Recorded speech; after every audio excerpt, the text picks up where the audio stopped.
Tonight, uprising support of the Biafra movement could lead to another Nigerian civil war. Then, we cover the value of Pan-Africanism spreading throughout many African countries due to the Black Lives Matter movement.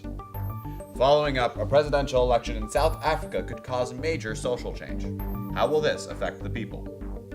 Also, how has income inequality affected the people of South Africa? And will income inequality not be a problem anymore because of the election? Finally, Zimbabwe is going through a major drought that severely affects the people and the agriculture.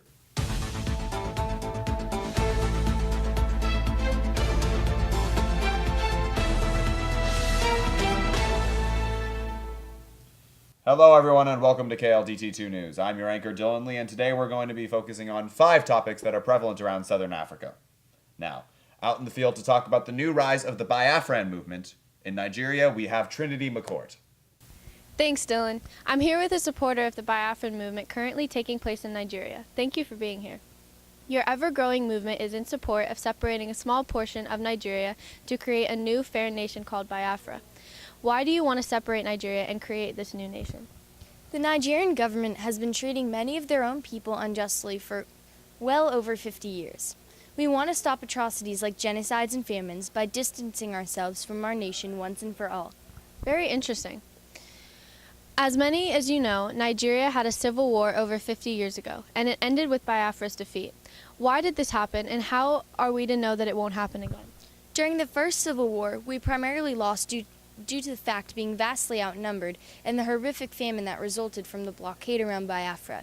This time, our numbers are expanding every day, and we are much more prepared than we were the first time around. Well, let's hope so. Over 2 million people died during the First Civil War, a majority from the famine. Let's hope that the oppressed people in Nigeria are freed very soon. Back to you, Dylan. Thank you so much, Trinity. Wow, fascinating story.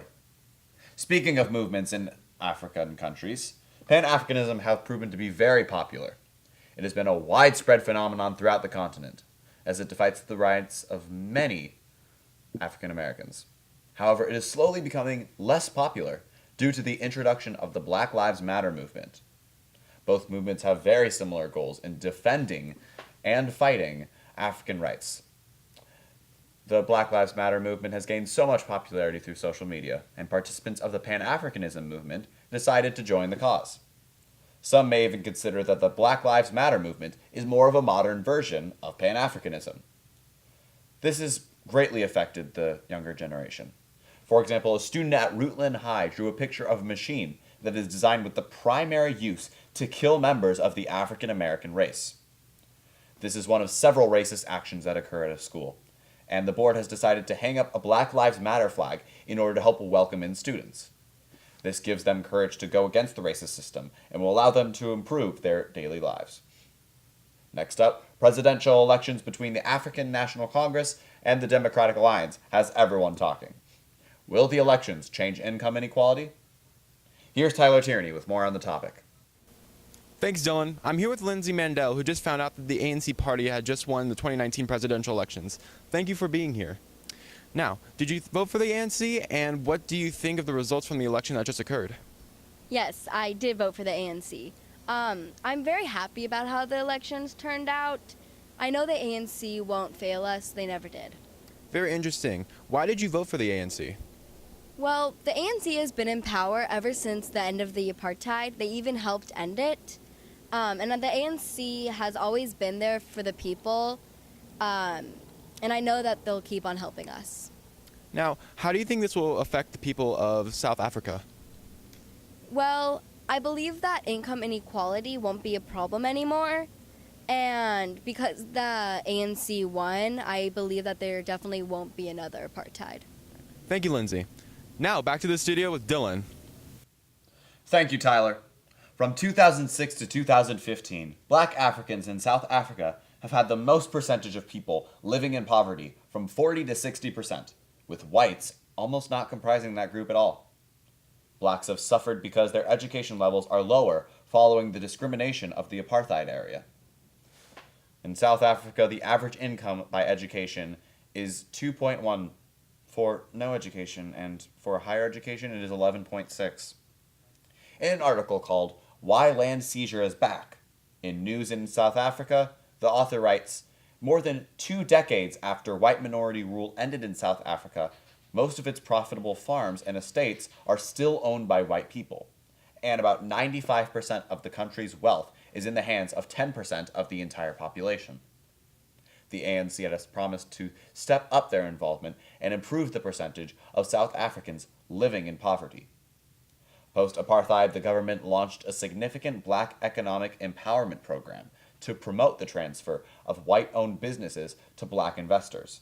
South Africa has invested heavily in social programs, including free primary education, a plan for universal health care, infrastructure projects to expand the access of clean water, and minimum income grants to parents. Zimbabwe is a country with very tropical and arid lands. However, they are suffering through major water crisis due to droughts and diseases. Now, to Kellen Northcote-Smith for information about this issue. Kellen? Thank you, Dylan. I'm here in Zimbabwe, where recent occurrences caused by a weather phenomenon known as El Nino has been negatively affecting the people. Although this event primarily affects southern South America, its changes cause effects around the world.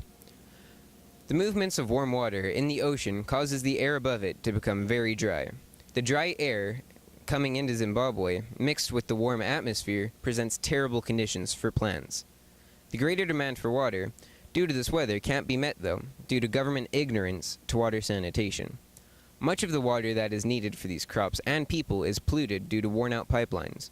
Therefore, waterborne diseases can infect many and cause suffrage. Many foreign countries are trying to assist them, as neighboring countries are sending them water, and some are even paying to help repair these pipelines. The United States of America is also sending in water bottles in order to keep the population from dehydrating. Back to the studio with you, Dylan. Always a pleasure, Kellen. Thanks for the info. That is the end for the stories we will be discussing today. As shown, many African countries are suffering through social tensions, spreading of belief, major change in politics, poverty, and droughts. A big thank you for everyone else who tuned in. I'm Dylan Lee, and tune in next time. See you later.